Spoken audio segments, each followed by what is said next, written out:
Broadcasting from the basement of La Penta, this is WICR.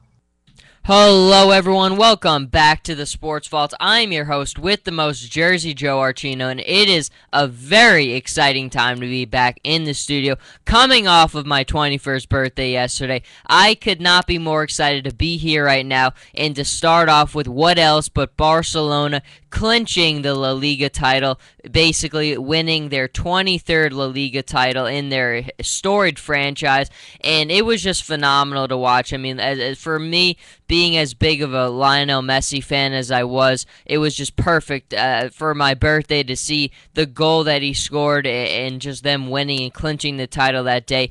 And look, let's be honest, at the end of the day, Barca was definitely the best team in La Liga. I think Carlo Ancelotti, Real Madrid's manager, said it best. They had a great first half of the season, and they were just way too inconsistent the second half.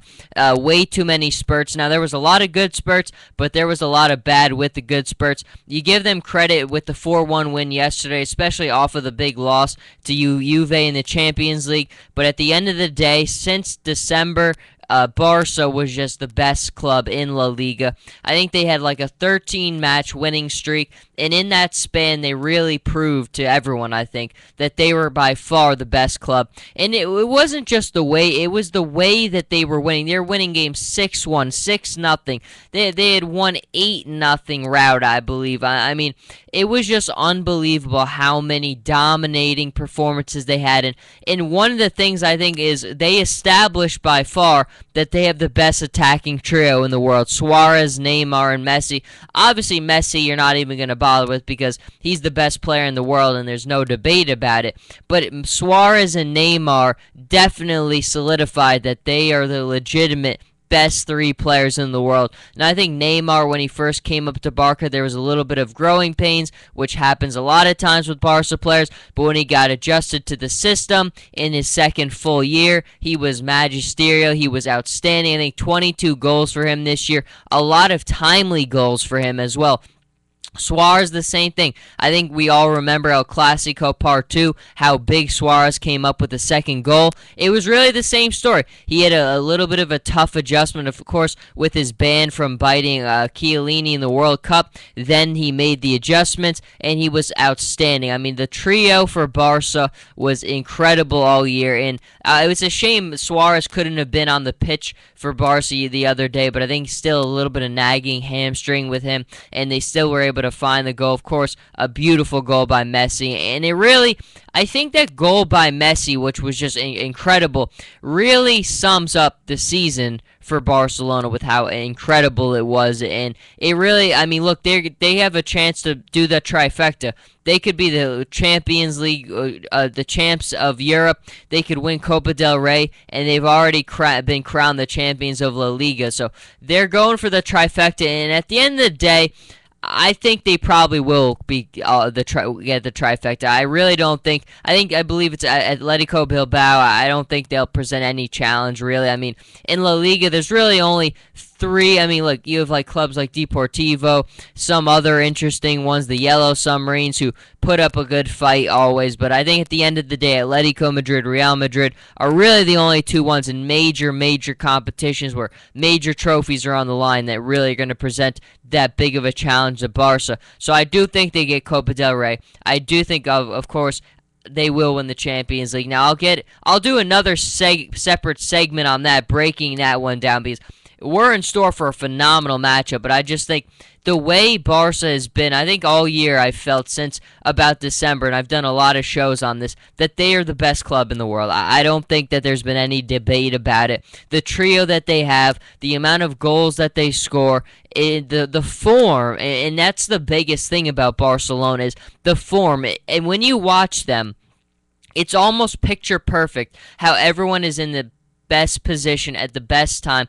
Everybody, it seems like, has mastered their position on the pitch, from the defenders to the midfielders to the attackers. It really is it's something no one else in the world can replicate. It's their own style. It's their own type of philosophy. And I mean, look, every club has their own philosophy, but right now, I think Barca's is at the top of the top. In Real Madrid, they were there for a while. It really came down to the wire, but I think you just see at the end of the day, if you're trying to separate their philosophy from Barca's, and that's why Barca for me is so likable, is because it's really extends to beyond the pitch, and it's a metaphor for life, and it's unselfishness. You look at the way Neymar and Suarez and Messi are willing passers. They're always willing to create opportunities. They don't need to score all the goals.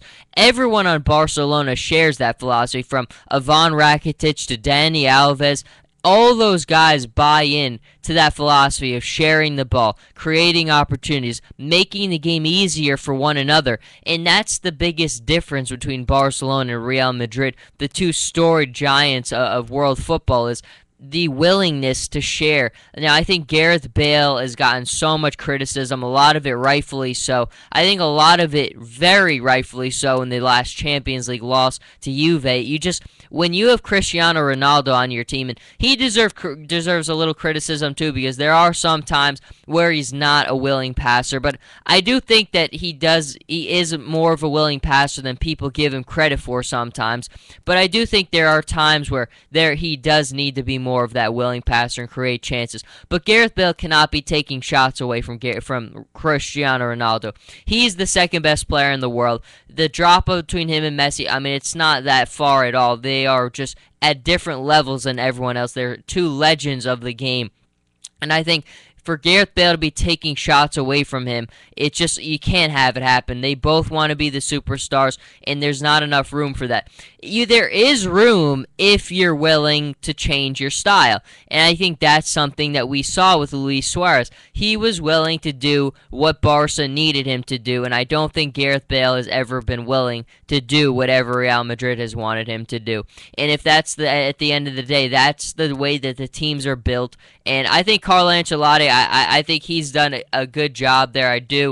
They've got so much talent there, but at the end of the day, if you try to separate why did Barca win it this year and Real Madrid didn't, it's just the way that they play. It's their philosophies. It's the unselfishness of Barcelona. You saw game, match after match, every single time they took the pitch, you knew they were going to share the football, and it was going to be a total team effort to get the victory. And I think that is why right now we see that they're holding up their 23rd. They will, not yet. Next week, they still have to wait till the final match day. Next weekend is the final match day for La Liga. They will be holding up the championship, and they will be the crown the champs of La Liga, because it's all about the unselfishness, and I love it. I mean, throughout the year, if you follow, I mean, I'm a big Instagram guy.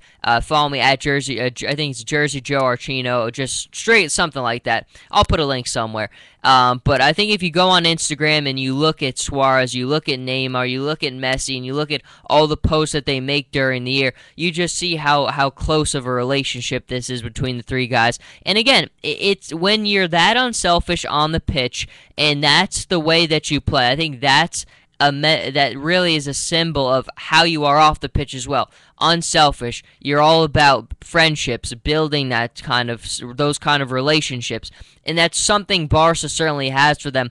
And it's interesting too, because I think Carlo Ancelotti might be a little bit of a more likable manager. Luis Enrique is a guy who I think is a very hard-nosed. Now, a guy you can respect, but a guy who's hard to get along with sometimes. We heard that there was a lot of controversy around the New Year's break that Luis Enrique and Messi had a falling out. There was a little bit of hard feelings on both sides. But look, at the end of the day, you look at what Barca did, and maybe all the relationships with the manager aren't perfect, but certainly there's no feelings lost among the teammates. I mean, those guys, there's a good group there, and clearly they just took the pitch every single time, and they worked hard, and now they're the champs. And I think right now you got to give them all the credit in the world for that. It was a great season. They're probably going to have an even more historic season when it's all said and done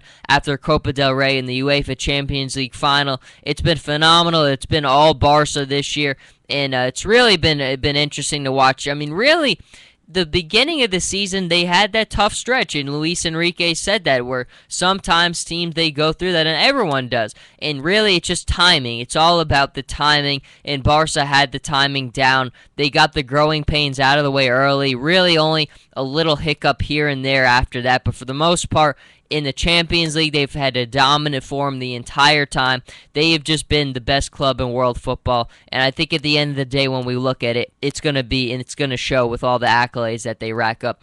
But for this segment, breaking down Barcelona's 23rd La Liga title victory, I'm Jersey Joe Archino. We'll be back very soon with a little bit more.